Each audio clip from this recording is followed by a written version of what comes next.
Welcome to CarSceneKorea. I introduce newly released Genesis, Hyundai, and Kia cars. And the car I have behind me today is 2021 fully changed Hyundai Tucson. This is 2021 Tucson Hybrid that has 1.6 gasoline engine along with the motor, and Hyundai has gone with this dark chrome for the emblem. I'm pretty sure that it is the first time Hyundai actually has used that dark emblem as the original. Well, I know you guys are wondering what those cat is doing on the background, but it's actually my friend and it's his cat. They're just having fun. But not to mention about the design of our Tucson right here. The DRLs, never seen before and nothing like ones that we have seen from the predecessor. It is going flawlessly with the bumper and the front of the look, symmetrical to left and right, just coming down gently like that.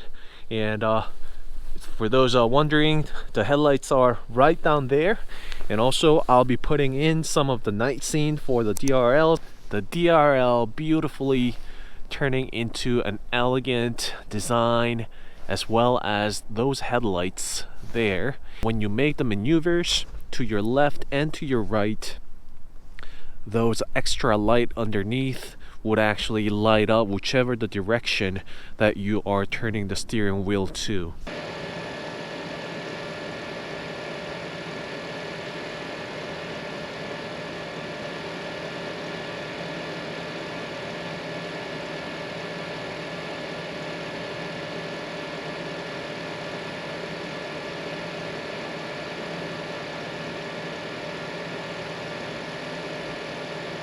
And let's move on to the back of the car, because as much as the design is significantly changed on the front of the car, so is it on the back of the car as well. Starting with this long horizontal tail light that is connected to left and right, as well as this unique tail light as well, this diagonal shape. And this is very distinctive during the nighttime, and even when you just put on the brakes on.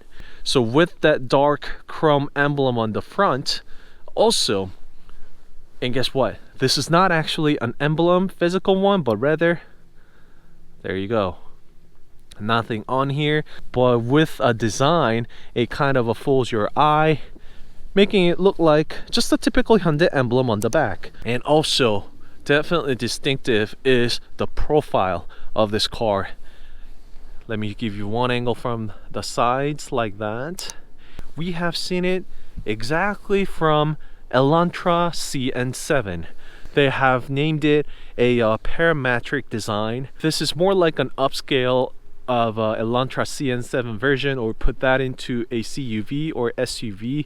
Some of those character lines and also the horizontal lines left and right all throughout the car from the profile, and that's profile alone. But we have seen this quite a lot from a CN7. It's a very reminiscent of a CN7, that's for sure. I had the chance to come across a regular gasoline model. That car was equipped with 19-inch wheels, whereas this, being a hybrid, is currently using an 18-inch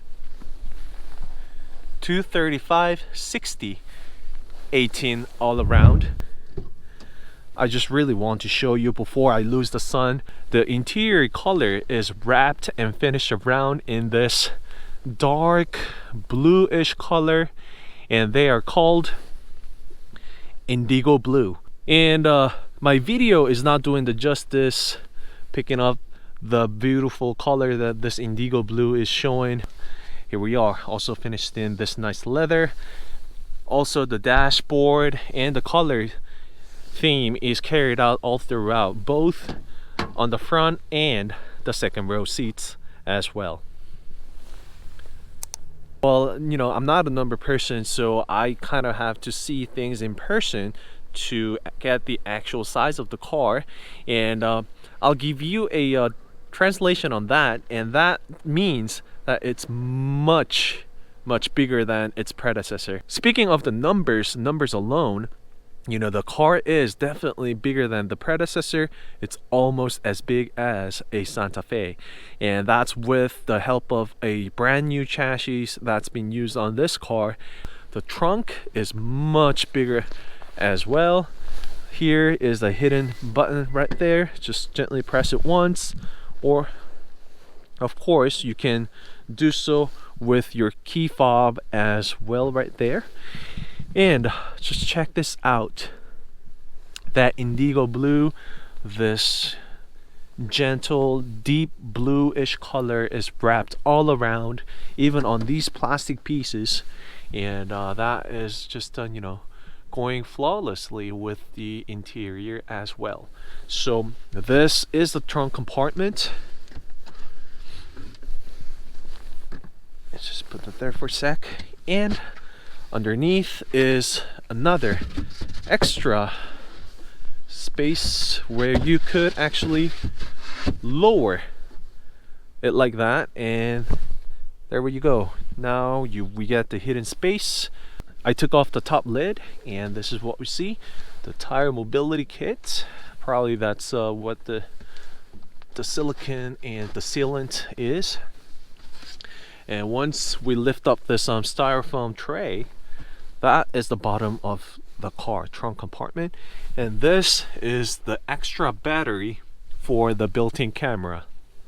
Put it back in, we get a nice trunk compartment space, the hooks for your cargo nets, and this probably for your grocery bags and so on.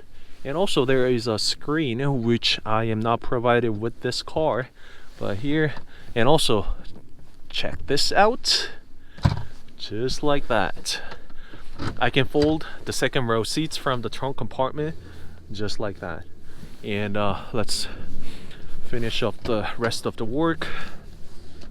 So it's not fully automated, unlike those Santa Fe or maybe perhaps the Palisade, because well, it's a Tucson after all.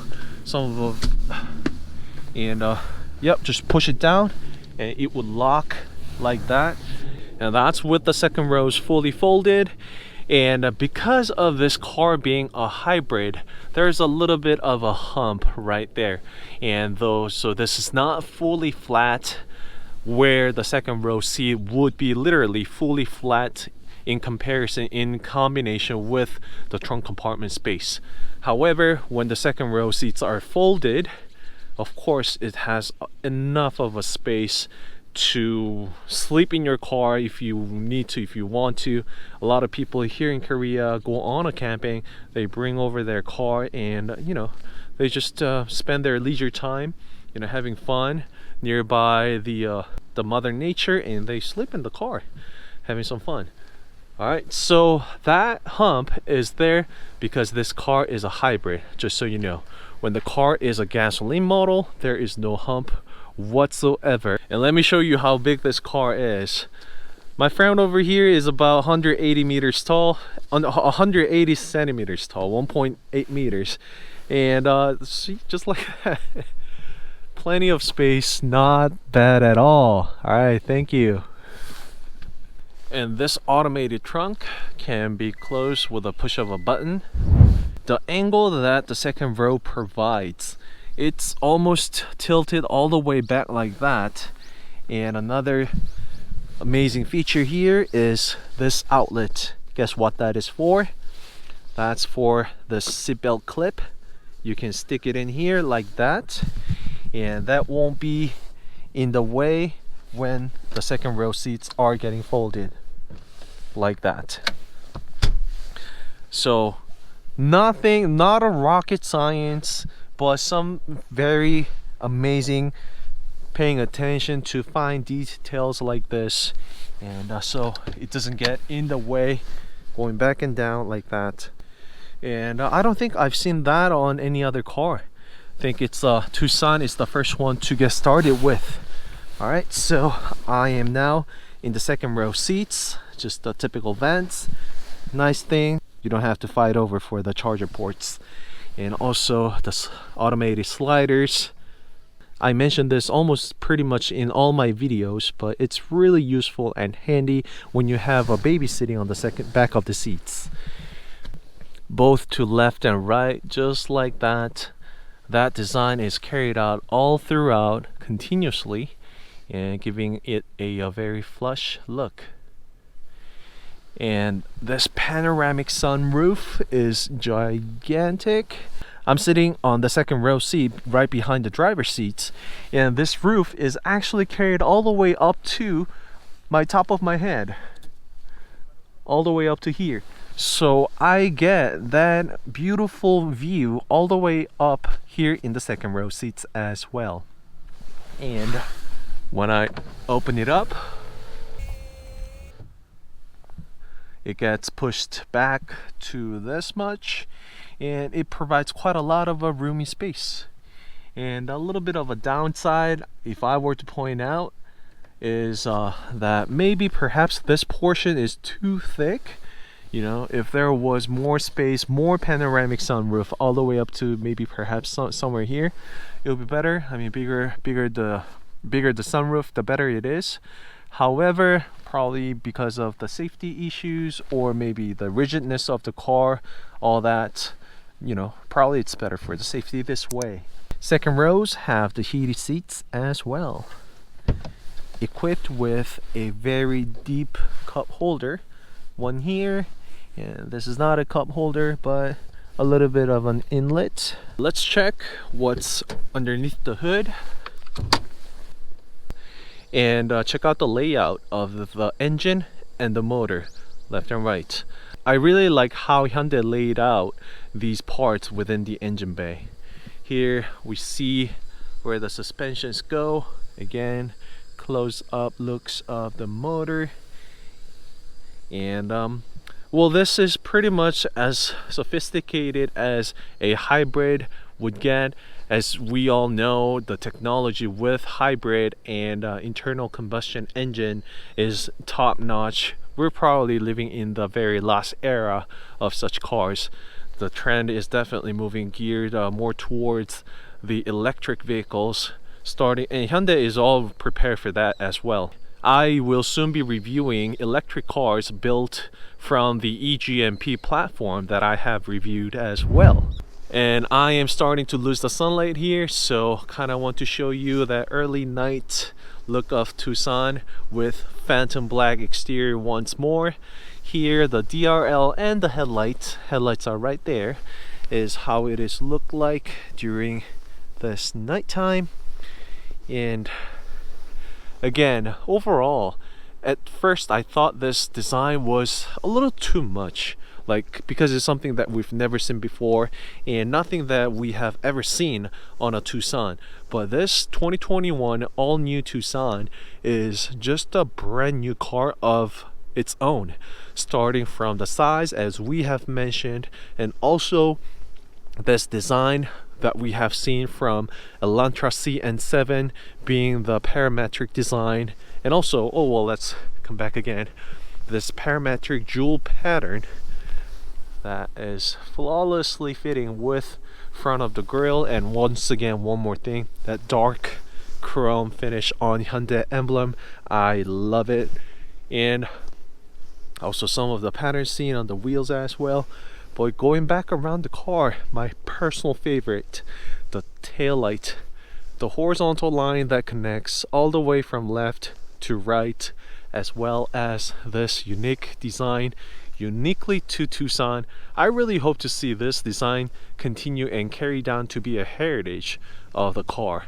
You know, I think this design fits really well with Tucson and a car, an SUV of this size, somewhere in between a small size compact utility vehicle, CUV, and SUV being here. Tucson sits right in the middle, be it the size, be it the utility, be it the price, and overall.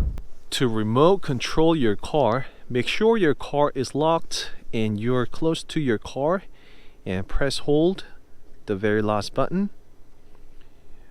With the blinks, you'll hear that the car is running. I hear the motor running, And so to your desired position, if you want to pull the car to the front or the back, press down the button accordingly. All right, the engine just fired up, so I'm pressing to the front, the light comes up, and there you go. The car would move and go forward, and simply let it go. Then the car will stop immediately. And also, if there is a pedestrian or some kind of an obstacle in front of a car, it will immediately auto stop on its own. So doing the same thing, let's push the car to the back.